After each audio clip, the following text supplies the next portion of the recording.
If you wake up bloated and you feel inflamed, like you feel like your face is puffy and you have gastrointestinal issues, meaning like gas, you're in the right place. We're going to tell you 6 ways to start helping yourself heal from that. Because I used to have that. I was 320 pounds. I lost 160 pounds naturally.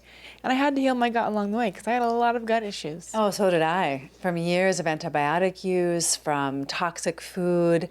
And unless and until you get to the root of your gut and its function and optimize your digestion, honestly, I don't see how you're ever going to lose the weight. I don't know that I could have ever lost the weight. It wasn't until my gut got back on track that I was able to lose the weight. It feels like magic, but it's really not. But here's the thing. I went to gastroenterologists all over the world. None of them had a solution for me. I did all kinds of tests. None of them were conclusive. So here's the thing. You have to really understand some basic things. It's almost like it's too easy. Like, wait, this is like overly simplified. Don't I need some expensive, fancy procedure or some injection or something? No, in fact, the injections make it worse. We noticed that 79.2% of you are not subscribed. So if you're not subscribed, what are you doing? Come subscribe. We give you 5 days a week of free weight loss advice. And I mean, come on. It's a pretty cool vibe over here. So I'd love it if you'd come join. We really appreciate all of your support. So please don't forget to subscribe. And the pills don't actually help because guess what? Your stomach acid breaks them down. So probiotics are found in amazing things like Siggy's is one of my favorite brands. Dr. Sabine recommended it to me. I really trust her, so you can go check out our podcast with her, but she knows her stuff. And as well as fermented foods like sauerkraut. You can actually make your own sauerkraut. How cool is that? Yeah, I've come to find out fancy, expensive probiotics don't make it all the way to your large intestine where they need to go.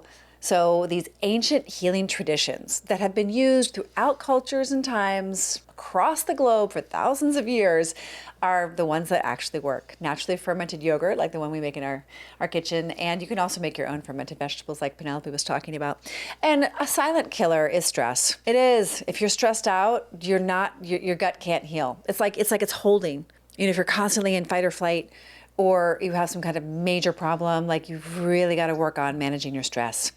And part of that equation is sleeping better. And that means less blue light. That means waking up earlier, going to bed earlier, making sure your calories are digested before 8 p.m., right? There's like a whole way to live your life so that your sleep is optimized.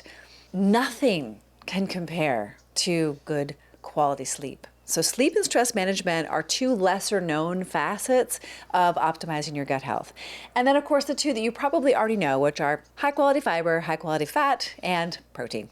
Of course, and hydration also. I mean, it seems quite simple, it is, but it's like the thing that people don't do. Well, and there's a little bit more nuance, right? We don't want to be eating animal products. If you're eating protein from animal products, you don't want to be eating animal products that are laden with herbicides, fungicides, pesticides, or eating food that is soaked in pesticides like glyphosate. You don't want to be eating animal products that are eating grains that have been soaked in pesticides. You want them to be eating grass so that they're actually good for you. You don't want them to be injected with hormones and antibiotics. Do you know what I mean? Like, so there's a whole chain reaction of things that we have to clean up in the diet. It's not just eating like iceberg lettuce and carrots, like that's my fiber. No, we actually need 30 different varieties of fiber. We go into extensive detail about all these things in the Heal Your Hunger program, and we focus on gut health along the way to getting you the weight loss that you desire, but more importantly, the vitality and the energy and the glowing skin that's tight and lifted, and a really good mood, and so on and so forth. Like literally you could save your life, and it's not complicated and it's not terribly expensive. So we're here for you. If you'd like some great recipes, check out our Substack. We are making some amazing food that I think you're gonna love. So support our work over there, please. And please don't forget to like this video, share this with someone you think that could really benefit from it. Please give us a subscribe. Every subscriber gets us closer to helping thousands and millions of women lose weight naturally. It's the most important skill that you can have. It's the most important thing. We need our women to be healthy so that they can have children. We need to help our women. So wait, what's the most important skill? To learn how to cook and get healthy. It is a life-saving skill. So please subscribe. Please share this video. Please like this video. Comment down below what you learned today and join our Substack. change your food, change your mood. Change your food, change your life. Believe it or not. And no one's going to tell you that. Your doctor isn't going to tell you that. Your mom might tell you that. Probably not, though. And your friends don't know. So your Instagram diet trends, like, seriously, you really have to save your own life. And believe it or not, it starts around the table and in your very own kitchen. We'll see you all the time.